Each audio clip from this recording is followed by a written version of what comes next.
Hello and welcome to the midweek trade right here in Lagos, Nigeria. Let's get to the top stories that set your agenda now. I'm starting with a review of the close yesterday. We still see positive sentiment right there in the market. From Monday up to Tuesday, we see the bullish sentiment extended with the market gaining about 254 billion naira, and we saw strong demand for insurance and banking stocks. Yesterday the all-share index gained about 0.29%, closed at 139,796 points.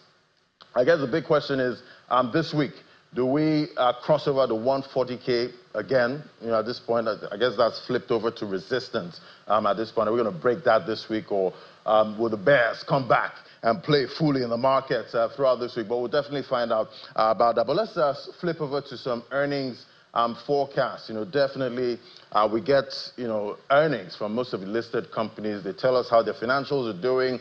They also tell us expectations for the next quarters, what to expect for their earnings. And we have from AXA Mansard for their Q4 earnings forecast. You see, they projected a profit after tax of about 13.2 billion naira for the fourth quarter ending December 2025.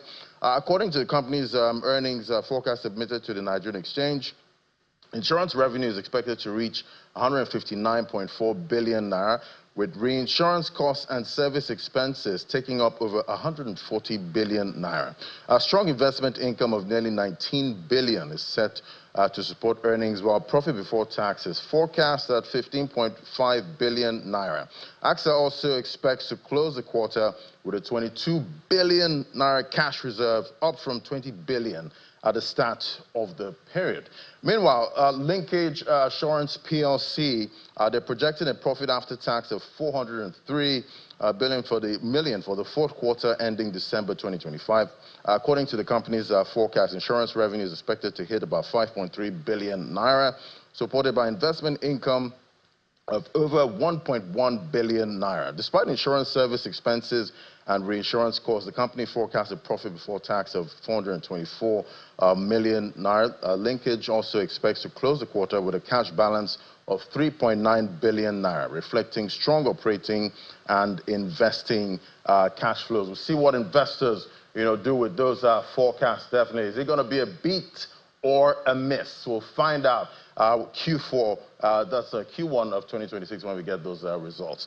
All right, to other stories now. Members of the Nigerian Union of Petroleum and Natural Gas Workers, NUPENG, suspended their strike against Dangote Refinery following a breakthrough in negotiations. The resolution was reached at a closed-door meeting at the Department of State Service headquarters with representatives of both parties, the finance minister and other stakeholders in attendance. In a joint statement signed by Dangote Group representative Tumba Jibrin alongside NUPENG's president and general secretary, the union agreed to call off the strike after the refinery's management recognized workers' rights to unionize. Earlier, efforts to resolve the impasse by the Minister of Labor and Employment had ended in a deadlock, but coordinated intervention by the finance minister, DSS, and Labor Ministry paved the way for the agreement. I guess consumers now be heaving a sigh of relief at this point, because we know what the impact of a strike, what that would have meant for our pockets, going forward. So we're happy, for that. But let's get a check on the oil market now. See, oil prices climb as geopolitical tensions have flared, with Israel striking Hamas, leaders in Qatar and U.S. President Donald Trump urging Europe to slap tariffs on Russian oil buyers. Brent crude CEDAW is up 0.74%, $66.88 a barrel. WTI, that's $63.11 a barrel, up 0.77%. We're seeing lingering concerns over weak demand. That kept gains in check, not over 1%. The oil price reaction was relatively muted due to overall market weakness. Both benchmarks rose nearly 2% shortly after the attack, but retreated after the U.S. assured Doha that such an incident will not recur on its soil, and because there was no immediate impact on supply. So that's what we're seeing, the action there in the oil market. All right, Vice President Kashim Shettima has hailed President Bola Tinubu's cabinet as square pegs in square holes, saying the team is driving Nigeria's economic transformation agenda. Speaking at the 66th Annual Conference of the Nigerian Economic Society, Abuja, VP Shettima also urged African nations to prioritize human capital investment as key to the continent's growth. Meanwhile, the society's leadership pressed for long-term national development plan to anchor government policies for sustainable progress. Our State House correspondent, Emperor Simon, reports.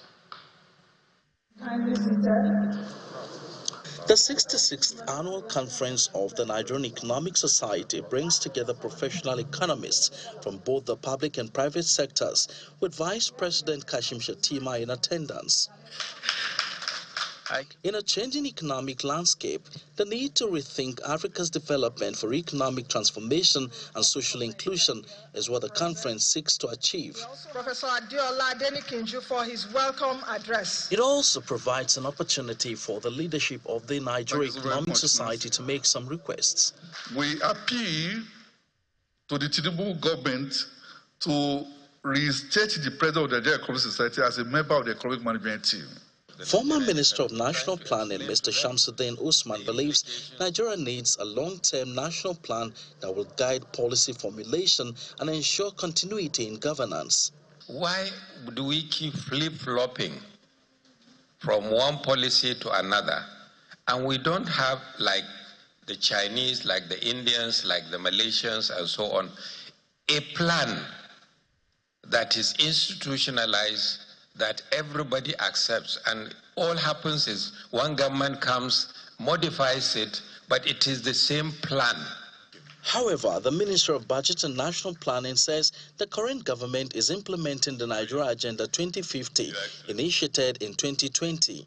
The Asiwaju Bola Ahmed Tinubu-led government have been very careful not to continue with the old practice of discarding what is there. The 2050 Perspective Plan, Agenda 50, is still what we have for the country.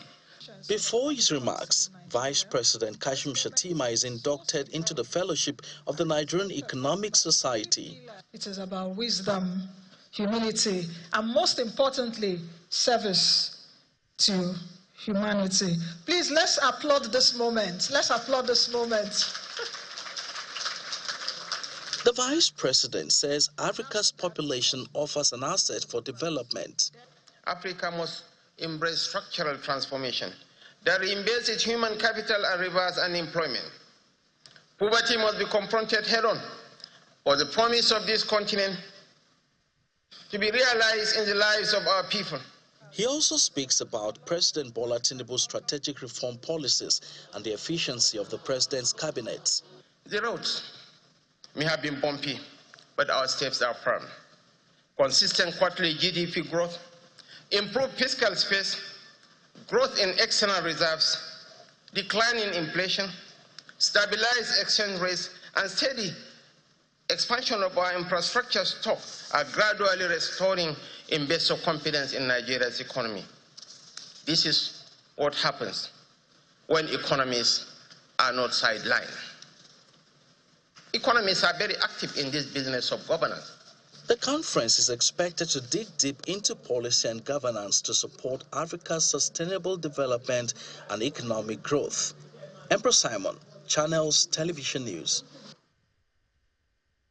I would say the finance minister, Wale Edo's moved to calm fears over the proposed 5% tax on petroleum products, saying there are no immediate plans to roll it out come January. Speaking in Abuja, Mr. Edo explained that while the levy is provided for under the new Tax Administration Act, its implementation will only follow due consultations. His clarifications come amid mounting opposition, with the Trade Union Congress threatening a nationwide strike and organized private sector warning the surcharge could further stoke inflation. Take a listen.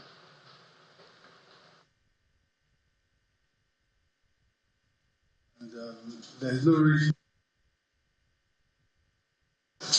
The tax reform bills and the Tax Act will not become operational until 2026, January 1, 2026. And the 5% fuel surcharge, which is mentioned therein, will not automatically come into effect. there's even a process. Before any such charge can come into effect, it requires a commencement order from the Honourable Minister of Finance, and this indeed must be published in a gazette. So it's not automatic that we wake up on January 1 and there's a new tax and it's going to be levied. No, there's a whole formal process involved, and as of today, no order has been issued, none is being prepared, and there is no plan. There's no immediate plan to implement any surcharge. All right. So we see Nigeria's economic space is buzzing, with big developments from, government clarifications, at this time. But let's unpack all of this now. We have Mr. Mukhtar Mohammed, is the CEO of Finance with Mukhtar. To drag him out here this morning, thank you for answering the call. Always a pleasure, laddie. It's great to have you, sir. Thank you. So I guess at this point, the 5% surcharge, for petroleum products, that's been moved to the side at this point, according to the minister. The impasse between Dangote Refinery and NUPENG, that has been solved at this point. So I guess life is good for us. Well, life is good. I mean, that's a slogan. Well, I think in the first place, I didn't see need for that 5%. Look, this 5% charge has been an issue, petroleum tax. You remember, it's not starting now. It started from former President Olusegun Obasanjo. Remember when he introduced it to petroleum tax. And I mean, the then president and were governors then, they were opposition. They opposed to it. And I thought that was dead and buried. I mean, Then now they impacted into the road Nigeria Road Management Agency. We're not saying that they will need that tax to make sure they use it to upgrade the roads, make the roads look well. But that didn't happen again. That was also shared because they know the implication on it. Like the minister is saying, is that this has been an existing bill, but no government will have the courage to implement it because, again, it's the far-reaching effects it will have on the Nigerian economy. We are talking about a petrol economy. Nigeria is a petrol economy, whether you like it or not. Everything is driven by the cost of energy, the cost of fuel. It's huge. So even having them to even think of putting it into the tax law, and for me, it's assault, because you should look at the tax law. You said you want to be implemented. Look, I said it on your program. I said the best policy that this administration has had, the economic policy, is going to be the Tax Reform Act, especially when you look at the company income tax, when you look at smaller businesses. For me, that's fantastic. There are other things that people are looking at that tax bill that people are still not happy with it. Then you bring in this 5% tax still. I think because, again, you're looking at PPP, public-private partnership, build and operate. You are going to put toll gate, you are going to tow the roads, you are going to tow the coastal road. They say they will tow it. And you say you want to maintain it again with 5% tax on petroleum. You are going to tow the Lagos-Ibadan Expressway later. You say you are going to have. So it's more or less like double taxation. And so I don't think once the towing came in, remember that when President Obasanjo was trying to introduce that 5% petrol tax, he said they were going to remove towing from the roads. And they removed all the toll gates. That was when all the toll gates left, thinking that that policy will see the light of the day. And at the end of the day, they didn't see the light of the day. So now, because after that he has removed the toll gates have been dismantled, but Labour protested, Nigerians protested, and that, so for you to come in now thinking that was then and now things are tougher than then. So I think the government got it all wrong. To even input it in that bill, for me, is wrong. And that's why we keep saying that that bill did not pass through public scrutiny. If that bill had passed through, people would have raised that issue that, look, you are going to tow the roads, you are not saying to maintain the road, we are going to pay for maintenance of road, you are increasing taxes on individual, so what am I paying tax for? Yes, you can say you introduce in developed country. Let me give an instance. In developed countries, right, we have this. Yes, we have it in Texas. In Texas, okay. In Houston, Texas. they operate it. But at now, because of this, even the developed countries, sometimes they have, cost of living crisis. Yes. And they still have to pay that. Yes. But this Nigeria situation is different. It's different. Let me give you an example. In Texas, they suspended it because of the cost of living. They've suspended it now for the time being. Especially when they came out from COVID. So they turn it on when things are looking good. Turn it off. And you could see the impact on the economy. Those taxes are paid for specific roads, not the roads that are already tore. They are paid for expansion of some of these roads or opening up of new roads to reduce the congestion, the traffic. But we are not looking at that. We are saying we want to pay that for maintenance of roads. I don't understand why do you have to pay special levy for the road to be maintained when I'm paying tax. For me, it's double taxation. Right. And, definitely nerves are calm. Right now with this.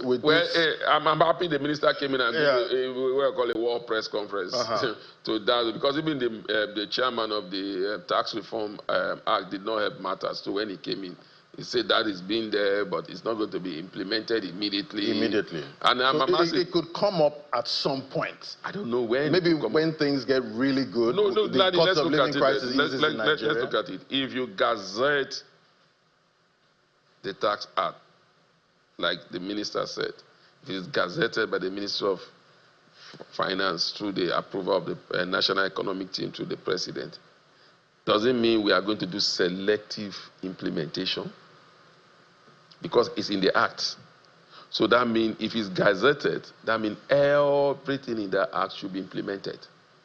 Well, I guess you can turn it off and on. That's what I'm saying. Are we going to have selective implementation? That's a question for them to answer. Yeah, the minister has to answer that. At this point, we'll definitely try and get that response. Then let's move on to the Dangote NUPENG resolution at this point, because I was getting nervous. Why? I immediately went to fill up my tank when I heard it. You see, Ladi, it's not supposed to be an issue. In Nigeria, we take things. It's not supposed to be an issue.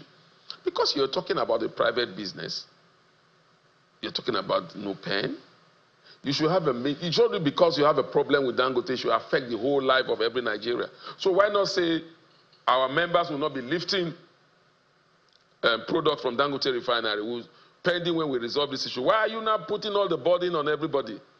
Why are you trying to put everybody into suffering for what should be an amicable solution like what they've done? Dangote is a private business. Dangote is operating under the PIB bill. And it has not gone against it if he said, I run my company and I said I don't want unionism. It's up to you. And unionism is optional. He has a right to choose. He has a right to choose. Okay. I can decide that I don't want to belong to any union. Look, laddie, whether we like it or not, if you look at what is happening, the cabal in the oil sectors are still fighting, and they are going to use every means to make sure what we are enjoying in terms of pricing, in terms of the removal of subsidy, they are going to find every means. Look, before now, remember the independent marketers are already complaining that, Dangote is not supposed to do logistics. Because in taking off that logistics, it's going to bring down the cost of PMS. Isn't that what we call backward integration? It's somewhat. It's business. I have my business strategy. I'm saying that, we do it these days. Some companies, when you buy product from them, you don't go to their... They don't get a third party? Not third party. You don't go to their shops or their offices to pick it up. They will tell you that they will deliver it for you. I'll give you an example. If you use Amazon Prime, delivery is free within 24 hours. It's part of your business. Now, Dangote is saying, look, instead of moving those, we have the CMG buses, truck, we are going to move it to all our partners. And you are saying, no, we must continue to use you, or those people must become part of you. I don't think. He said, no, there was no cause for alarm. Now you have gone inside a memorandum of understanding. I'll ask myself, how have the union been able to impact the life of the ordinary Nigeria? They always impact their own, they are all thinking of themselves. And how many percentage of the union are really in terms of Nigeria? So because of some few percentage of people, then you now impact the life of every Nigerian. I don't think it was right what they are doing was what they should have done.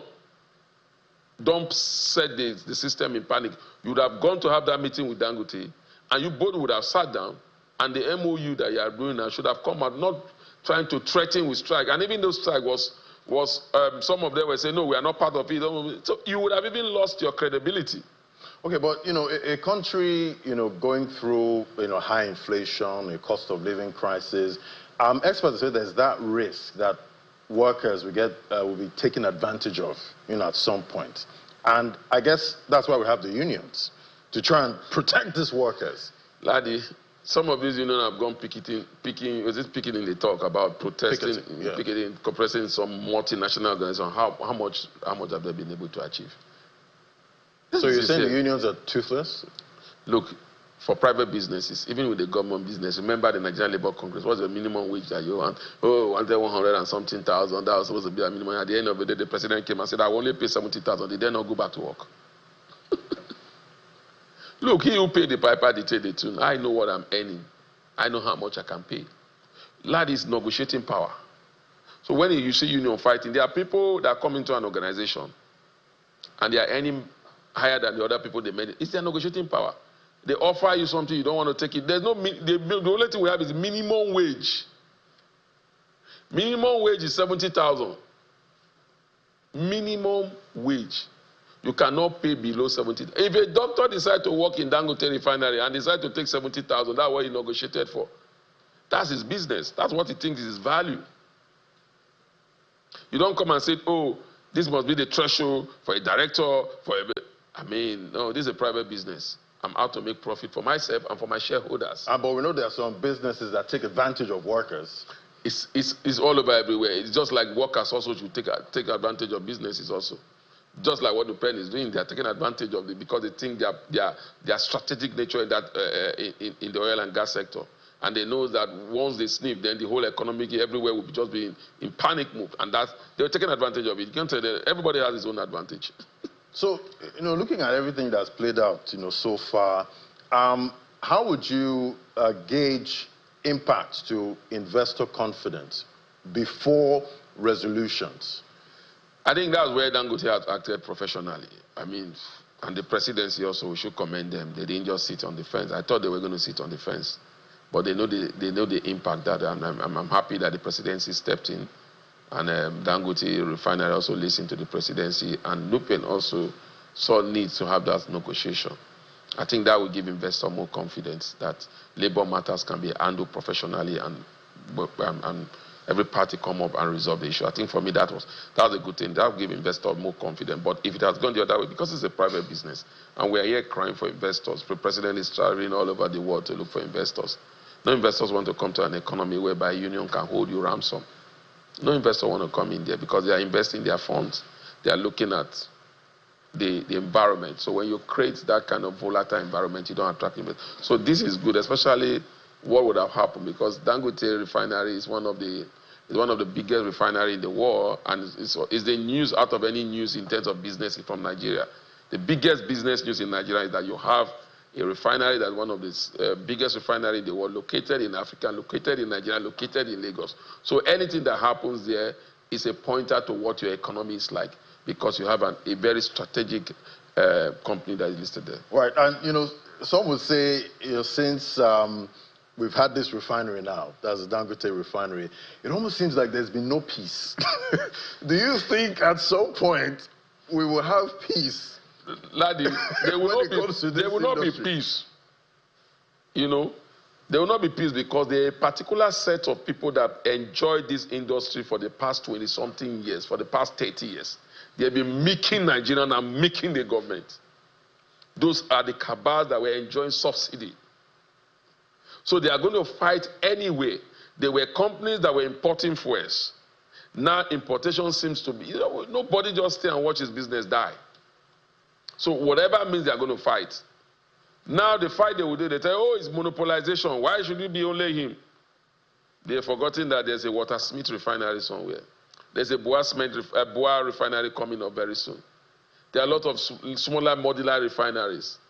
So very soon, the fight will continue because now, let me tell you what will happen. Now we are fighting the Kaba is fighting Dangote refinery. Very soon it will not become a fight between the competitors. That is Dangote fighting Watersmith, fighting Boa, which will be good for us. And we've also heard NNPCL under attack. We've heard about that one too. NNPCL, you know, Laddie, I don't want to talk about NNPCL. I mean, NNPCL should be the big elephant in the house. They should be the one determining. We should be shouting. Dangote should be complaining that NNPCL is monopolizing the market because they have all the infrastructure.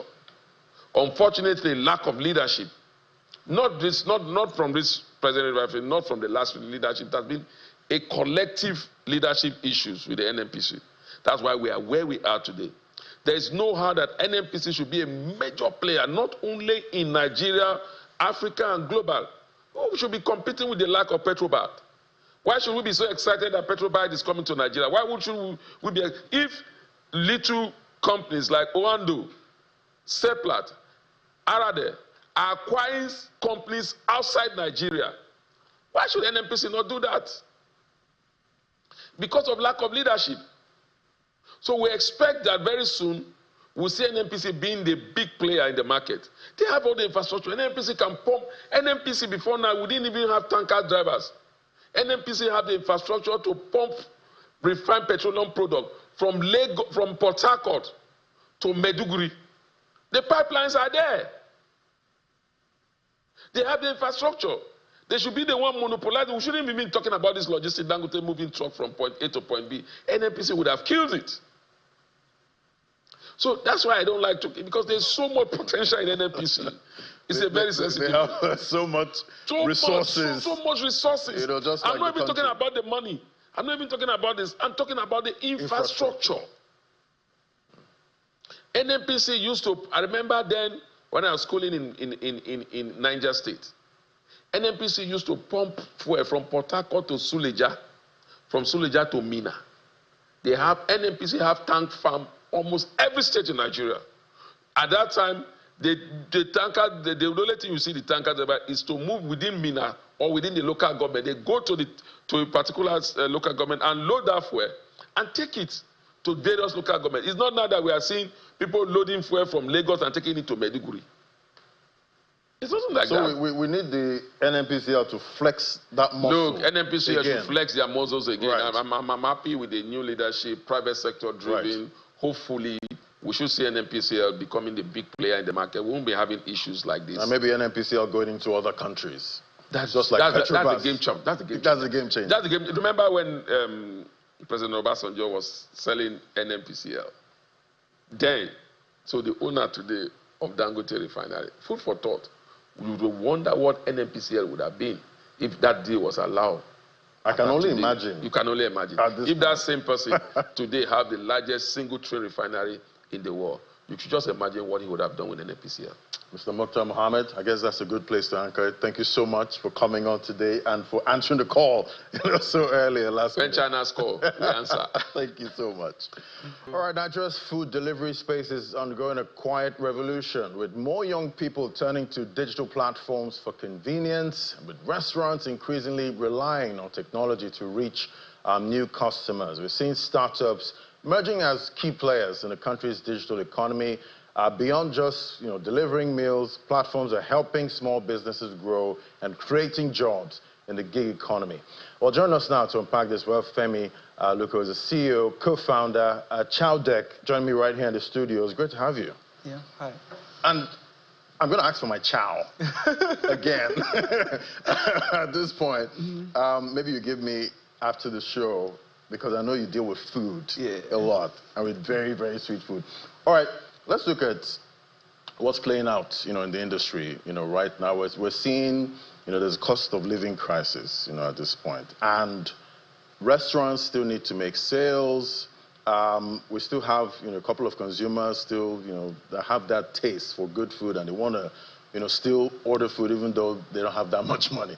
Talk to me about what you're seeing with, consumer preferences, so far in your industry. Yeah, I think you're largely correct. When we started in 2021, that's late 2021, early 22, we saw a lot of customers like ordering for like a lot of bougie items like rice, chicken, turkey, a bunch of these things. I think it was early 2024, we started seeing change in consumer behavior. We started seeing that like a lot of people started ordering a lot more things like beef, like eggs, like fish. And then we started asking questions, what's happening? Just the question you just asked now, we started looking into our data. And we realized very quickly that like consumer behavior is changing. People are tending to like order a lot more things to cook. People are cooking a lot more at home than ordering food from like online and restaurants. So we launched a product called Local Markets, where you can just shop from your local markets around you. And what we've seen, that product has seen massive uptake. Like we launched in May of 2024. Like right now we do like over 1,000 deliveries from local markets daily. So consumers are still having to use the platform. So instead of ordering food, yeah, I'm going to order items to cook my food in the house. Yeah, so it depends on your preference. So at the beginning of the month, like a lot of people order food from restaurants. That's like the top restaurants. They order food from restaurants every day. And then as it gets to the middle of the month, we see a lot of customers like trying to order food, like other groceries or items to use to cook like during the month. Right. So it hasn't really changed. Like the behavior we are solving is one of logistics, like just getting things to people where they need them. So for us, whether you want to cook, whether you want to order food online, anything you want to do, or even medicine, like anything you want to order on Child Egg, like you can get it and it gets delivered to you quickly. Yeah. Because you know, I'm one person. I really love Chinese, but I know how expensive Chinese food is. You know, right now. And sometimes I say, you know what? Maybe I can make Chinese at home, but it never comes out, you know, the way I would like it to. Yeah. But you know, let's look at. I remember there was a report a while back. You guys did talk about an amala seller. That's correct. That made like 2 billion. That's correct. I believe that was in a year. Yeah, she did 500,000 deliveries. Yeah, in a year. In a year? No, over the lifespan of. Yeah, selling amala made 2 billion. Yeah. You know, when I heard that story, I was like, you know what? I'm going to start selling amala now. I'm going to put away my suit and tie. But how's that looking this year? Are you still seeing, you know, sellers, you know, making that kind of money this year? Yeah, we are seeing like sellers that like have, or restaurants and even pharmacies that like have that focus on like the average Nigerian like grew a lot this year. So the price, even though like things have changed over the last few months or few years, we are still seeing like our top restaurants like still churning on orders like month on month, like hitting all-time highs in terms of like daily deliveries that they do every month. So it's every day rather. So it's I don't think that has changed a lot because people still need to eat. Like it's a lot cheaper, for example, to go to a restaurant and buy amala 200 naira and beef 200 naira, and then with 1,000 naira or 1,500 naira, you can get a good food from these restaurants. That's like you said, it's hard to cook these things at home. Like when you think about the cost of like just making your amala at home, think about the cost of like buying, even going to the market and all of those things. It's a lot cheaper to just. So you might not make it as sweet as. Like, exactly. This woman has made amala for the last like few years, almost 10 years. So like she's been selling amala rather. She's probably been making it for like since she was born, but like she's been selling amala for like almost 10 years. So I think that like these things are helping these restaurants also grow a lot faster because they have a wider range of distribution now. Before they could only get customers around that area, but like around this place, for example, like we can deliver to as far as like 10 kilometers, 15 kilometers. So you can stay from somewhere like Opik, for example, and get meals from somewhere like Olowora, like places like Ikeja and all of those things. Yeah, and it's making these restaurants a lot easier. Yeah. Right, and you know, I'm sure you did, you know, hear about the issue between NUPENG and the Dangote refinery. Yes. And we're all scared. We're thinking, oh my goodness, if there was a strike, what's going to happen to fuel prices? I'm sure you got nervous I was even at some point. Yeah, we actually had a couple of meetings this morning because like we already seen some behavior in Port Harcourt already, where like some like prices are very it gets a lot expensive, like stations are closed and all of those things. Yeah, so I think I'm nervous, but I think that like the big boys will figure it out here.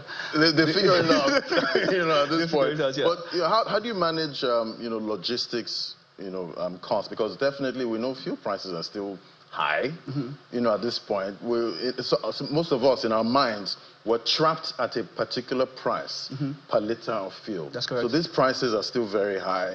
How do you balance, you know, getting food products to the last mile, you know, customer with the cost of, you know, buying fuel and all of that, all those overhead costs? Yeah, thankfully, like over the course of building Child Egg, we've seen multiple iterations of this where like fuel price increase. Like I think in 2023, like we had an increment in fuel price, we had to adjust to it. And I think what we are learning is that like we have to strike a balance between like the cost of delivery and then the cost of like delivering. The cost of delivery, that's how much customers pay for delivery and how much you pay the riders. Over time, we've increased our fleet. Because we are also like very ESG conscious, we've increased our fleet to now have a lot of bicycles that don't necessarily have to use fuel for all deliveries. So for shorter distances, we use bicycles a lot, and for longer distances we use like fuel-powered bikes. And we're also moving to like using a couple of electric vehicles. Like we partner with like a company called Max. I don't know if you know Max. Max does like EVs, so we are trying to also like mitigate the effect so that like we don't have like very expensive prices to our customers, and just chase customers away. Right. So it's a balance of both. Yeah, we still use fuel heavily,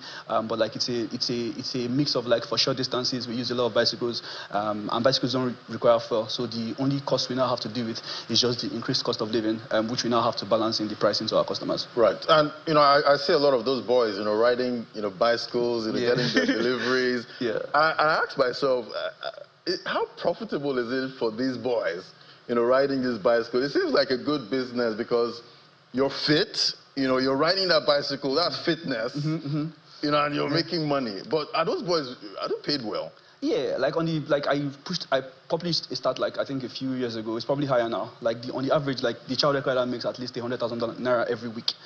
So you just by riding, like you are able to make 100,000 naira, like just riding on child every week. And the best ones actually do make like much higher, because again it's a game of numbers. The more deliveries you do, the stronger you are. The more you're able to cover make more money and cover more distance and kilometer, because they're also paid per kilometer. So you're telling me those boys riding those bicycles make 100K a week? That's correct, yeah. So in a month, we're looking at about 400,000. That's very correct, yeah. Riding bicycles? Yeah. Wow. Yeah.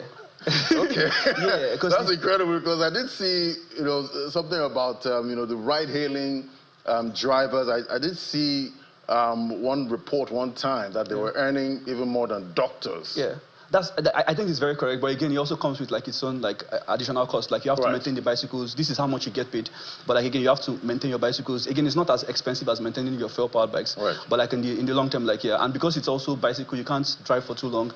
Like you probably drive for 10 hours. You probably do like 1 or 2 deliveries per hour. So if you are doing like maybe 10, 15 deliveries a day, you're able to make like well over 100K. Right. And do you think there are a lot of young guys, looking to actually get into this? Yes. Like we thankfully we are in a lot of student communities. So what happens is that like most students like maybe go to classes during the day, and then in the evening they come out with their bicycles to deliver. That's how a lot of people are able to pay a number of them are able to pay their school fees, like in schools and all of those things. Yeah. So it's just like I guess promoting the hustle culture that like you can make legit money by doing like the most. But I hardly see girls riding the bicycle.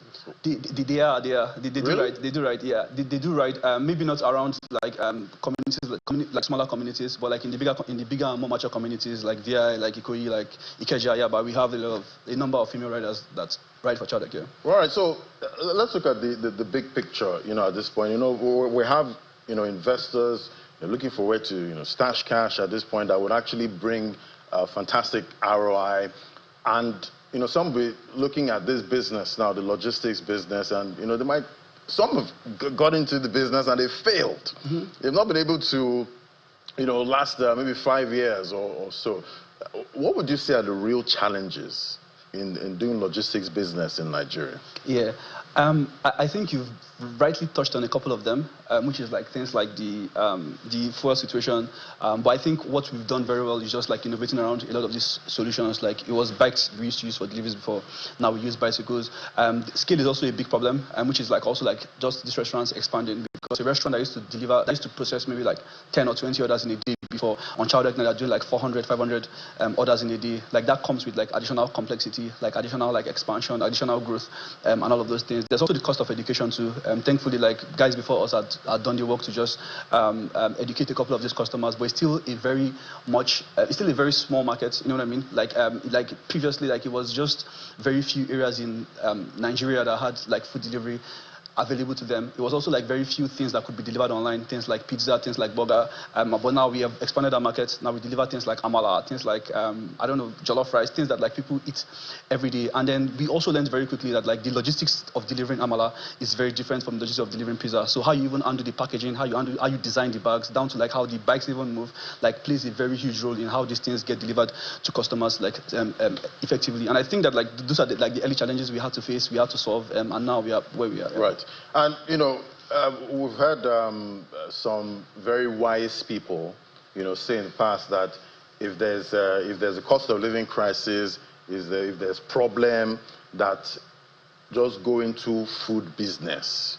You can't go wrong. Is that still what we're seeing? I mean, that's the thesis I operate but I'm probably not as wise as those people. But, but I think on the high level, I think that's the questions we ask ourselves internally. That like, what's the worst that will happen? Like, if all the restaurants close, for example, like the truth that cannot become false is that like people have to eat to survive. So as long as there are people in Nigeria, like these people have to eat, they have to survive. So how do we play on that level? How are we able to provide like the items that they need? And that's why I mentioned that like we went into local items like groceries, delivering things that people used to cook and all of this. Yeah. So like I think it's largely correct that like without food people can't survive, and then you just have to keep innovating around how you deliver this experience and efficiency to customers. Right. Yeah. I know we keep talking about government providing this, government providing that, and also government not having business in business. What would you like to see when it comes to policy that can help your industry? Yeah. I think the challenges are like, I don't think it's peculiar to Nigeria. Of course, Nigeria has its own unique challenges, but like across the world, like the food delivery space is still very, very early. Think of continents like India, like China that have built this thing before. Like they were once where we were, like in Nigeria. And I think just like favorable government policies, like I always talk about like the government just helping us to provide like enabling environment for like a lot of these our small businesses, like making it easy for these businesses to spring up, like just helping like them reduce the burden for a lot of these businesses, like when they start. I think that like now we are seeing a lot of businesses, a lot of people like open restaurants on Child Deck, and in a few months they are doing like ridiculous numbers. So I think just continue to provide like a thriving environment for like a lot of these businesses. Yeah, just policies that like help businesses start up faster, grow faster, and yeah. Right.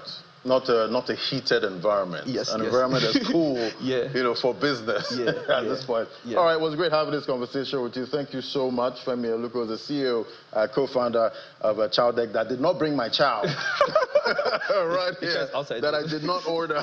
Yeah, the rider was calling me like. Thank you so much for coming on. Yeah. Today. All right. Thank you. All right, let's find out what's happening in the global economy space now. We have Willie Bonga with the details. Hi, good to have you, Will. Yeah, so we did get that event. Investors were waiting for that event for one of the biggest companies in the world. Yeah, but when they have such kind of release, definitely investors shake. And it seems investors were not really happy. They were not really happy with that. What we saw yesterday. Definitely. That's talking about Apple. So what's playing out there? Yeah, before we talk about Apple, I just wanted to talk about Larry Ellison. He's closing in on Elon Musk, for the title of world richest person there. Whoa, I thought that was my title. What happened? Larry, I did. So that's why I said let me start with it, because I know that you have been, in competition with Elon Musk for quite some time now. So they're both overtaking me. Yes, they are overtaking you right now. So, the company Oracle posted, a $70 billion, profit yesterday. They announced that revenue yesterday, and, we saw, of course, investors, we want to cash in on that, and that is taking him head to neck, with Elon Musk right now. So I don't, Musk must be, shivering where he is, not like wondering, I need to do something. Maybe Elon is not worried. Oh, you sure? But who knows? Like, just look around. But, still, Laddie mentioned about that Apple launch yesterday. We're talking about how will this impact, consumers already, talk of the markets that we already have for smartphones and the rest of them, and the, right now, inflation biting. Can consumers really, afford this? Our Washington correspondent Maria Bird joins us to discuss this. Maria, good morning. Apple, unveiled its iPhone 17 lineup with new designs, bigger storage, and we saw higher prices. What have reactions been like? Well, Americans are always looking for that next big launch from Apple. Every fall, we see around a launch similar to this one. This one, as you mentioned, it's 3 products that have been released. The iPhone 17, obviously, is the largest item that's been released. There are already lines for this product. There's already back order in some places for this product. And so what we've noted is that it's really about the sleekness of this new product. People are yet to know exactly get the consumer response and feedback on the usage of it, but there has been much anticipation for it, as there is every fall, and people are excited to hopefully see that this product could potentially again have another transformative effort in place, especially in the mobile device business. And as we know, the Apple Watch has also been a huge product that has been very well received by consumers. And then the AirPods. One of the big pieces here is that the noise canceling features on headphone devices has been a huge part of kind of the trend around headphone devices. And so the expanded use of the noise canceling feature is one that obviously consumers are looking to see how well that will do. Many people today are sitting in coffee shops working, and so these are key and critical for those types of individuals. But Maria, we saw Apple shares drop yesterday after that launch, and critics say the upgrades you mentioned feel incremental, meaning they have some new features you just mentioned, but nothing revolutionary or groundbreaking. Does it seem like Apple is falling behind in the fast-moving AI race when compared to its competition like Samsung and Google? Well, you bring up a very interesting point around Samsung and Google. Those have always kind of trailed behind a little bit with Apple, but obviously, as you mentioned, with the boom of AI, with many people, entering the tech space, and many of the consumers are now open to trying new products. And so that, I think, is where we could potentially see a challenge. Again, when you talk about the number of products available, kind of the hype around the product, I think we're still in that moment. But what we'll hear back from consumers, I think, is going to be key and critical to the viability of the long term of especially this most recent product, the iPhone 17. And if there's the consumer feedback does not, to your point, kind of have that revolutionary impact, we could see some of those other products such as Samsung and Google to see a spike in their potential. So, and as you mentioned, the stock price is there as well. And what we do know is that we've seen some back and forth. A lot of times on the first day of a release, you might see a slight spike, but you can also see a really quick decline. And so I think what we're really looking at is over the next week to 2 weeks, how Apple fares out in the stock market, which would be a better indicator of how the products are doing. And so with iPhone 17 starting at $799 and storage and prices rising on Pro models, do everyday users feel they're getting value for that money, especially with inflation that is ticking up as we see it? Well, one of the very interesting things here in the United States that's been very key and critical for the mobile device, obviously, as we know, all across the world, mobile devices are kind of the everyday way that people communicate. But many cell phone companies here have created plans. So many people kind of pay every month on their phone. So I don't know how much people really understand, to your point, the price point of the Apple device. Many people are not paying for it out front. Many people are tacking it on to their cell phone bills. That's an every month charge. So Apple, we know, generally has captured about 18.7% of global smartphone shipments, look at data, and holding over 25% of market share globally. Do you think these new models will help solidify its market position, considering that we've had that decline, and especially with Trump's tariffs on chips and other, imports from other countries? So, as you know, Apple CEO has been very vocal in this area, especially around the cost of the chips. We also know, as you mentioned, kind of the global trade wars that have been ensuing between the U.S. and various very large companies across the countries across the world, specifically those that could be partners with Apple, and where the Apple product has grown in popularity and obviously usage. And so that is going to have an impact. I think what you're really looking at is we're looking to see whether or not Apple's going to be able to sustain some of its production overseas, and whether that will allow them and leverage them to be able to sell the product overseas without kind of having to deal with some of the tariff challenges that obviously are in place. And so where we're really seeing the greatest challenge around tariffs is the price point, as you've mentioned, on the Apple products here in the United States, because there are so many pieces of the device that are not developed and manufactured over here in the United States. So that is where we're seeing the greatest challenge. Obviously, the company has been very clear on the fact that they knew this would potentially be a challenge, especially for this fall launch. And so they've been very intentional to see how in which they can ensure that the global markets that use the product are able to continue to have the same type of growth. But again, as you mentioned, we've seen some challenge there, but I think we really have to look at the next week to 2 weeks to see really what the long-term projections are. Oh, thank you so much, Barry. I will definitely look out to see how investors and possibly consumers, receive this. And let's say good luck to Apple. Thank you so much, Maria, joining us from Washington. So let's move on to other stories now. Still on tariffs, you can't talk about Donald Trump and the U.S. without talking about tariffs. President Donald Trump has urged the EU to impose tariffs of up to 100% on India and China over Russian oil imports, saying Washington would match any action that the U.S. has already raised duties on India to as high as 50%, which New Delhi called unfair. China, Russia's biggest oil buyer, so far avoided penalties after a truce with Washington. Trump's demand comes after his Alaska meeting with Vladimir Putin brought little progress on Ukraine, while Moscow strengthens ties with Beijing and New Delhi. Now, meanwhile, news coming in shows U.S. President Donald Trump and Indian Prime Minister Narendra Modi struck a conciliatory tone on Tuesday, voicing optimism about reaching a trade deal after months of tariff tensions. Both leaders exchanged warm messages, calling the India-U.S. partnership limitless, even as disputes over Russian oil and agricultural access remain unresolved. The softer rhetoric comes days after Trump urged the EU to impose steep tariffs on India and China, despite sticking points. Both sides say they see no difficulty in reaching an agreement. Still in the U.S., a U.S. judge has barred President Donald Trump from removing Federal Reserve Governor Lisa Cook, ruling that the move likely violated the Fed's independence. Now, Trump has cited mortgage fraud allegations, which Cook denies. Now, the decision keeps Cook in place for the Fed's September 16 meeting, where rate cuts are expected. The case is the first legal challenge to a president's attempt to fire a Fed governor. If Cook is removed later, Trump could name a replacement, tilting the 7-member board in his favor. Now, the White House says the firing was lawful, but Cook's lawyers warn it threatens financial stability.